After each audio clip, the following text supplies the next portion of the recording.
ሁለተኛ ነገሥት ምዕራፍ 12 ኢዮአስም መንገስ በጀመረ ጊዜ የ7 ዓመት ልጅ ነበረ። በኢዩ በ7ኛው ዓመት ኢዮአስ መንገስ ጀመረ። በኢየሩሳሌምም 40 ዓመት ነገሰ። እናቱም ሳቢያ የተባለች የቤርሳቤ ሴት ነበረች። ካህኑ ዮዳሄም ያስተምረው በነበረ ዘመን ሁሉ ኢዮአስ በእግዚአብሔር ፊት ቅን ነገር አደረገ። ነገር ግን በኮረብቶቹ ላይ ያሉት መስገጃዎች አልተወገዱም። ሕዝቡም ገና በኮረብቶቹ ላይ ባሉት መስገጃዎች ይሰዋና ያጥን ነበር። ኢዮአስም ካህናቱን ወደ እግዚአብሔር ቤት የሚገባውን የተቀደሰውን ገንዘብ ሁሉ ስለ ነፍሱም ዋጋ የሚቀርበውን ገንዘብ በልባቸውም ፈቃድ ወደ እግዚአብሔር ቤት የሚያመጡትን ገንዘብ ሁሉ ካህናቱ እያንዳንዱ ሰው ከሚያመጣው ይውሰዱ፣ በመቅደስም ውስጥ የተናዱትን ይጠግኑበት አላቸው። ነገር ግን እስከ ንጉሡ እስከ ኢዮአስ እስከ 23ኛው ዓመት ድረስ በመቅደሱ ውስጥ የተናዱትን ካህናቱ አልጠገኑትም ነበር። ኢዮአስም ካህኑን ዮዳሄንና ካህናቱን ጠርቶ በመቅደሱ ውስጥ የተናዱትን ስፍራዎች ስለምን አትጠግኗቸውም? ከእንግዲህ ወዲያ ገንዘቡ ለቤቱ መጠገኛ ይሰጥ እንጂ ከሚያመጡት ሰዎች አትቀበሉ አላቸው። ካህናቱም ከሕዝቡ ገንዘቡን አንወስድም፣ በቤቱም ውስጥ የተናዱትን አንጠግንም ብለው እሺ አሉ።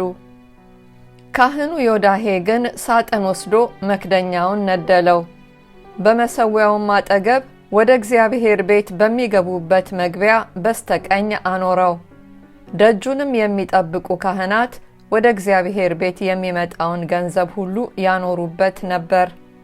በሳጥንም ውስጥ ብዙ ገንዘብ መኖሩን ባዩ ጊዜ የንጉሡ ጸሐፊና የካህናቱ አለቃ ይመጡ ነበር። በእግዚአብሔርም ቤት የተገኘውን ቆጥረው በከረጢት ውስጥ ያኖሩት ነበር። የተመዘነውንም ገንዘብ የእግዚአብሔርን ቤት ለመስራት በተሾሙት እጅ ይሰጡ ነበር። የተናደውን የእግዚአብሔርን ቤት ለመጠገን መክፈል ለሚያሻው ሁሉ ድንጋይና እንጨት ይገዙ ዘንድ የእግዚአብሔርን ቤት ለሚሰሩ አናጢዎችና ሰራተኞች፣ ግንበኞችና ድንጋይ ወቃሪዎች ይሰጡት ነበር። ነገር ግን ወደ እግዚአብሔር ቤት ከሚመጣው ገንዘብ ለእግዚአብሔር ቤት የሚሆኑ የብር ጽዋዎችና ጉጠቶች፣ ድስቶችም፣ መለከቶችም፣ የወርቅና የብር ዕቃዎችም አልተሰሩም ነበር። ነገር ግን ለሚሰሩት ይሰጡት ነበር። የእግዚአብሔርንም ቤት ጠገኑበት። ለሰራተኞችም ይከፍሉ ዘንድ ገንዘቡን የሚወስዱትን ሰዎች አይቆጣጠሯቸውም ነበር፣ በታማኝነት ይሰሩ ነበርና። ስለ በደልና ስለ ኃጢአት መሥዋዕት የቀረበውም ገንዘብ ለካህናት ነበር እንጂ ወደ እግዚአብሔር ቤት አያገቡትም ነበር። በዚያም ወራት የሶርያ ንጉሥ አዛሄል ወጥቶ ጌትን ወጋ፣ ያዘውም። አዛሄልም ወደ ኢየሩሳሌም ለመውጣት ፊቱን አቀና። የይሁዳም ንጉሥ ኢዮአስ፣ አባቶቹ የይሁዳ ነገሥታት ኢዮሳፍጥና ኢዮራም፣ አካዝያስም የቀደሱትን ቅዱስ ነገር እርሱም የቀደሰውን በእግዚአብሔርም ቤትና በንጉሡ ቤት መዛግብት የተገኘውን ወርቅ ሁሉ ወሰደ። ወደ ሶርያም ንጉሥ ወደ አዛሄል ላከው፣ እርሱም ከኢየሩሳሌም ተመለሰ።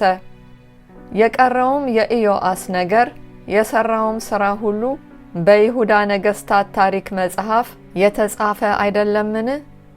ባሪያዎቹም ተነስተው አመጹበት፣ ወደ ሲላ በሚወርደው መንገድ በሚሎ ቤት ገደሉት።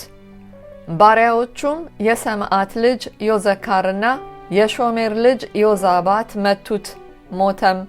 በዳዊትም ከተማ ከአባቶቹ ጋር ቀበሩት። ልጁም አሜስያስ በፋንታው ነገሰ።